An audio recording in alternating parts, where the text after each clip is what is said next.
আমি কথা বলতেছি রংপুরের পীরগাছা উপজেলার সদর ইউনিয়নের পবিত্রঝাড় কারামটিয়া ফাজিল মাদ্রাসার ভাইস প্রিন্সিপাল মাওলানা আব্দুর রহিমের সঙ্গে একটি বিষয় বর্তমান সময় আলোচিত হয়ে যাচ্ছে।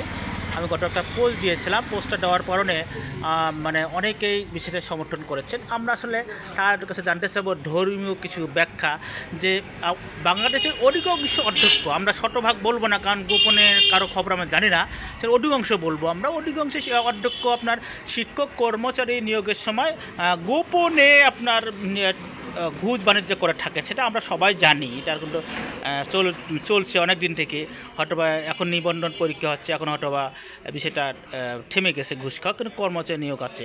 যারা এই নিয়োগ বাণিজ্যে ঘুষের টাকা লেনদেন করেছেন, আমরা সেই পীরগাছা বলতেছেন আমভাবে, এইসব ইমাম, এইসব অধ্যক্ষর কি উচিত কোন মসজিদের খতিব বলেন বা ইমাম বলেন ইমামতি করা বা খতিবগিরি করা?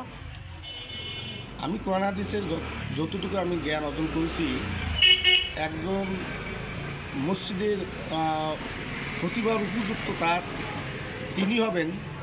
তিনি উপযুক্ত হবেন যিনি কোরআন হাদিসের পুঙ্খানু অনুসারী হবেন।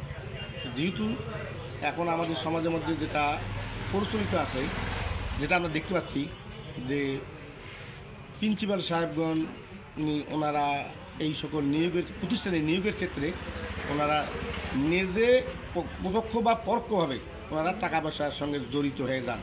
এটা অধিকাংশই প্রতিষ্ঠানে এটা দেখা যায়। এমন অবস্থায় এই সমস্ত আলেম বা এই সমস্ত অধ্যক্ষ এই খতিব হওয়ার রাখেন না। আমার দৃষ্টিতে এরা খতিবের অনুপযুক্ত। ইমাম ওই খতিব ইমাম হওয়ার অনুপযুক্ত। আচ্ছা, আমাদের সমাজের মধ্যে যারা এই বহির্ভূত কাজ, এটা একটা ইসলামের মধ্যে তো বহির্ভূত কাজ, ঘুষ লেনদেন করা বা টাকা পয়সা লেনদেন করা, যারা এই ধরনের কাজের সঙ্গে জড়িত নয় এমন ধরনের আলেমেই ক্ষতি হওয়ার যোগ্যতা রাখেন, এটা আমি মনে করি।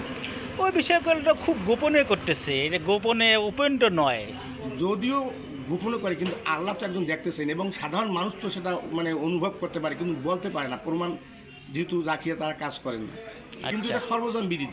আচ্ছা, এখন কিছুদিন আগে আমি একটা পোস্ট দেখছিলাম যে আপনার অধ্যক্ষ যারা তারা অসহায় হয়ে ঘুষ লেনদেন করে, এই বিষয়টা আপনি কিভাবে দেখবেন? বা সভাপতির চাপে হোক বা অন্য কোনো কারণে হোক? এটা আমি মনে করি, যদি প্রতিষ্ঠান প্রধান আল্লাহর ভীতি, খোদা ভীতি,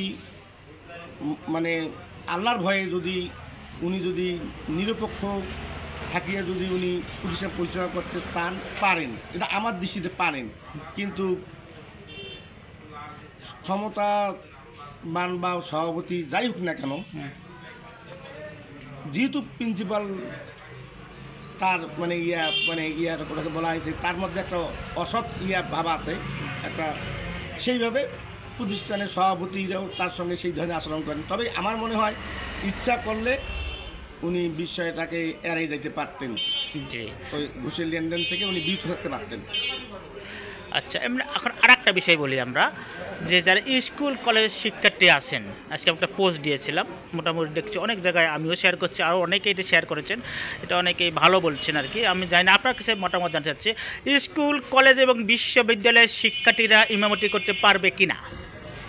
ইমামতি করার জন্য যে কটি শর্ত, কেরাত, মাসলা মাসাইল, নামাজের মাসলা মাসাইল, আচ্ছা, আর কেরাত যদি শুদ্ধ হয়, তাদের মধ্যে যদি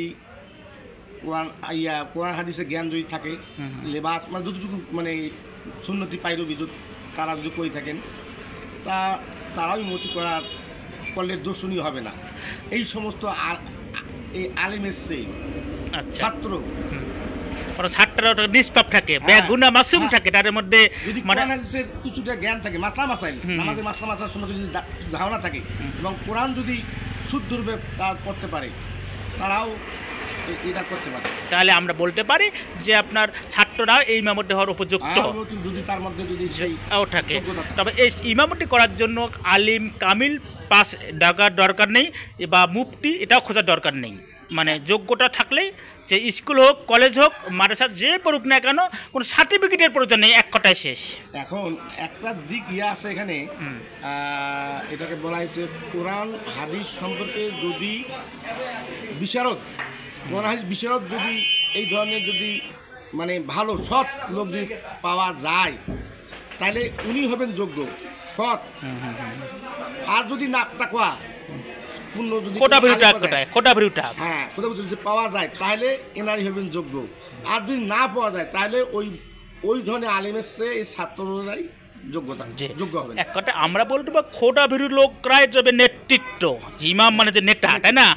আর সবচেয়ে বড় ছাত্রদের মধ্যে সবচেয়ে খোদা ভীরু থাকে, কারণ তার সিলেবাসের বাইরে জ্ঞান অর্জন করতেছে। ধন্যবাদ আপনাকে সুন্দর কথা বলার জন্য।